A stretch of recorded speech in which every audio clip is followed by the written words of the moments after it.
Maraming tao. Sobrang dami. Ang dami-daming tao. Mga turista. Grabe ang kali na to.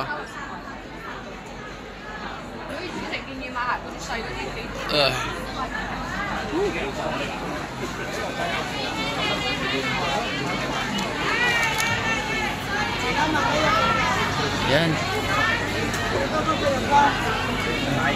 Sarap.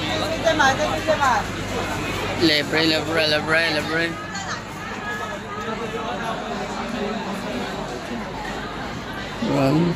Beef spicy, beef pork chicken, beef.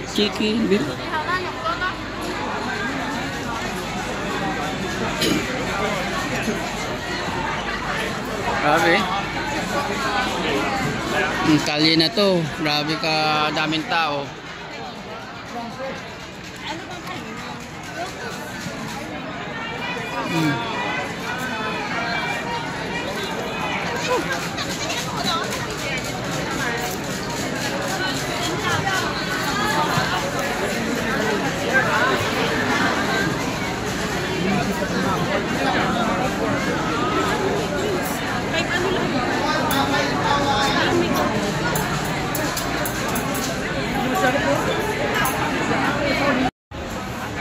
Okay, dito na tayo sa Old Church, Portuguese Church dito sa Macau. So, daming turista. So, parang mga Chinese na itong pumunta dyan, mga Katoliko, hindi Buddhist. No. Hindi mga Buddhist yung mga Chinese na nanonood. Ayan, so ang dami-daming tao. Ayan, may naglalab making pa dalawa, oh. So, Old Catholic Church sa Macau. So, hindi daw kumpleto ang pasyal mo sa Macau kung hindi mo to mapupuntahan. So, napaka-historic to church na to. Hindi ko alam bakit dinadayo, pero napakaganda. Okay. So, aakyat ako doon sa pinakataas. Okay. Okay. Aakyat na tayo sa taas, pinakataas.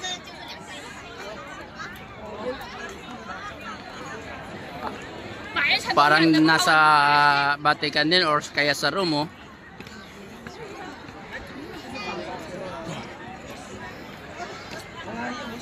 Yan.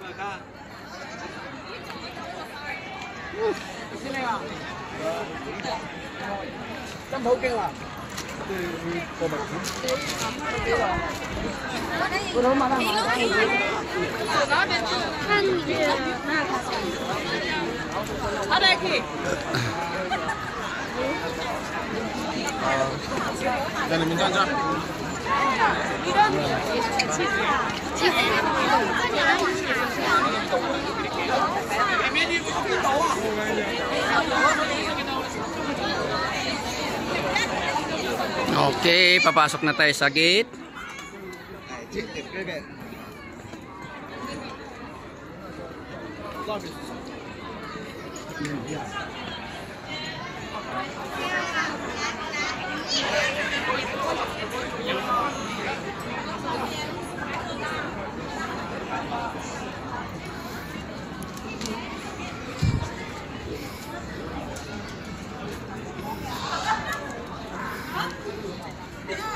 Okay.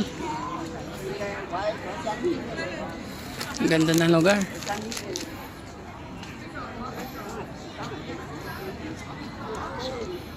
Preserve. Is the plan of the church.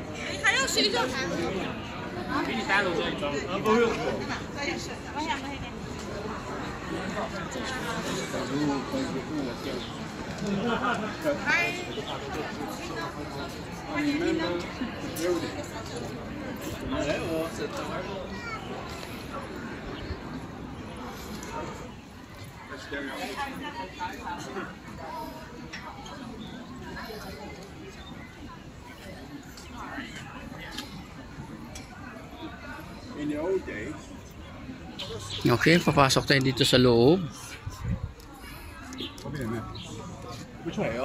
Okay. Excuse me, sir. Camera, okay? Thank you, thank you. Oh. Just. Oh. Great. Yeah.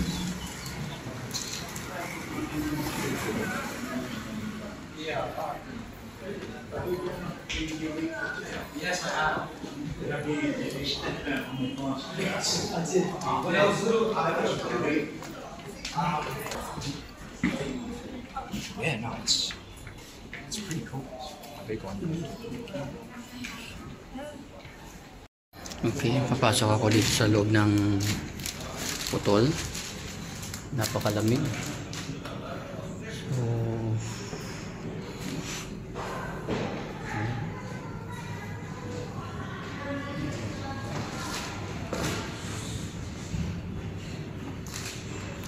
So, iwanan ko dito yung mga stress ko.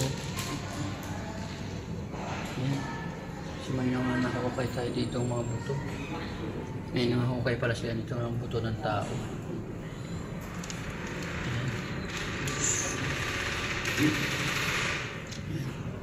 Okay. Yun. So, ang lamig.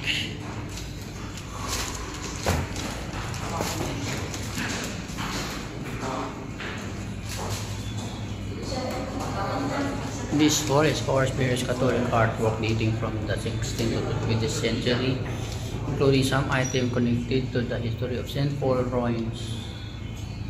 Okay.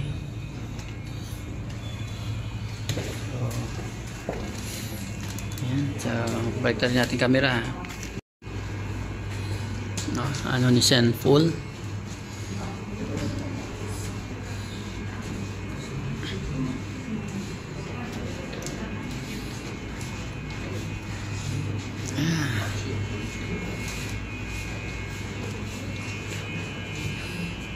So, ano ni St. Paul. Now to car St. Paul. Okay. So,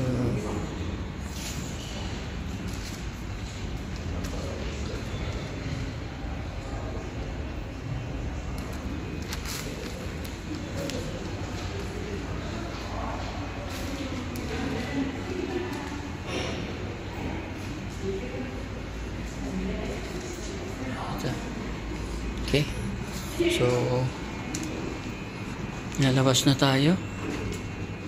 Akyat na. Ito na. So, napaka-interesting. So, search na lang natin to kung ano talaga nangyari dito.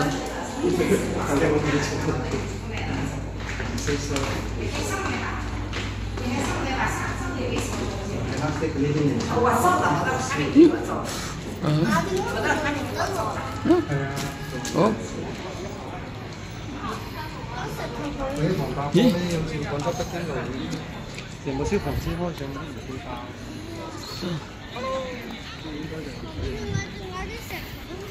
Okay, so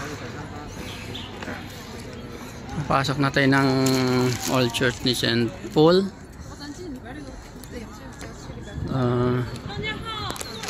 Napakaganda.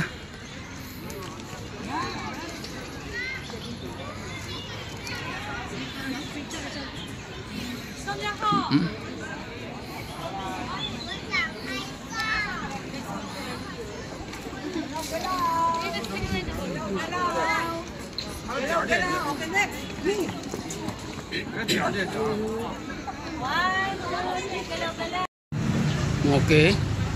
So, pasok muna tayo dito sa Cathedral ng Macau. Okay. So,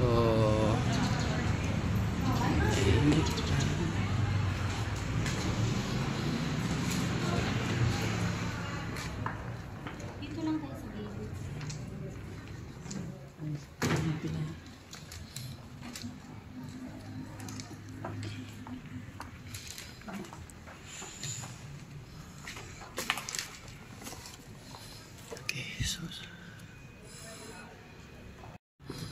Okay, ito yung cathedral nila sa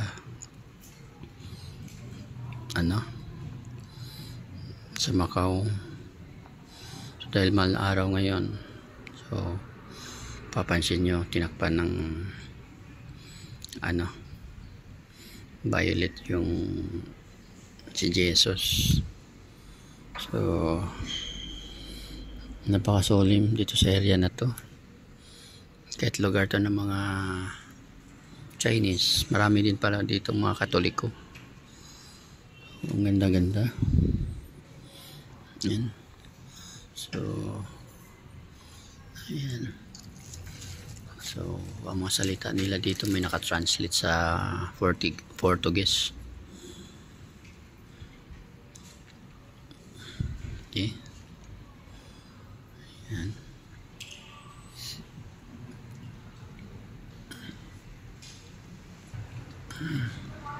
Saint Michael Archangel, bless us.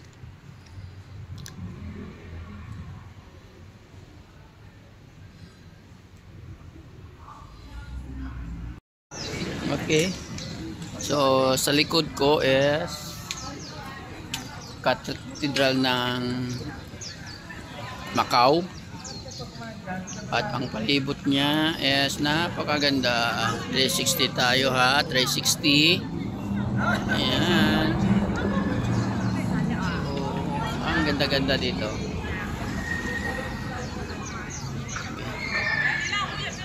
Okay. So next stop is MGM Grand Casino, Macau. So dito ginaganap kadalasan yung mga malalaking laban sa boxing, UFC, 1FC. So dito yung naka inheld. So lagi daw dyan si Manny Pacquiao. Yan. So shortcut na kami.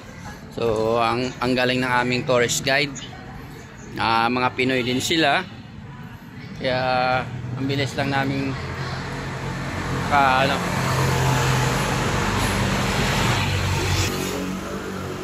Okay. So napipil ko na yung lamig kanina mainit, kahit 18 degrees Celsius yung klima nila kanina dahil sa dami ng tao at siksikan. Walang pake yung lamig. Ngayon sobrang lamig na naman ulit.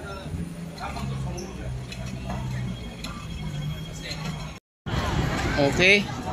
So nandito na tayo sa gitna ng Macau. Ayan na, nakikita na natin yung MGM Grand Casino. Sana sila? Nauna tayo.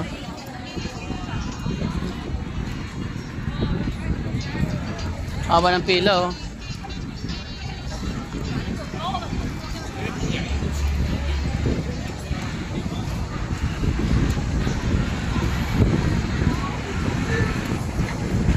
Wow! Ganda! Napakaganda! Oh! Si Tata.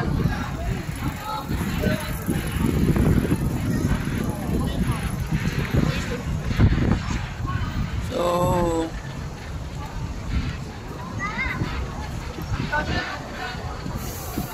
yan na yung hindi pa yan yung Lisboa pa lang. Okay.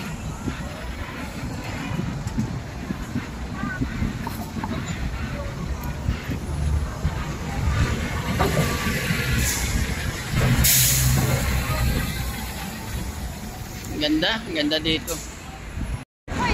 Nasira kanyang bike.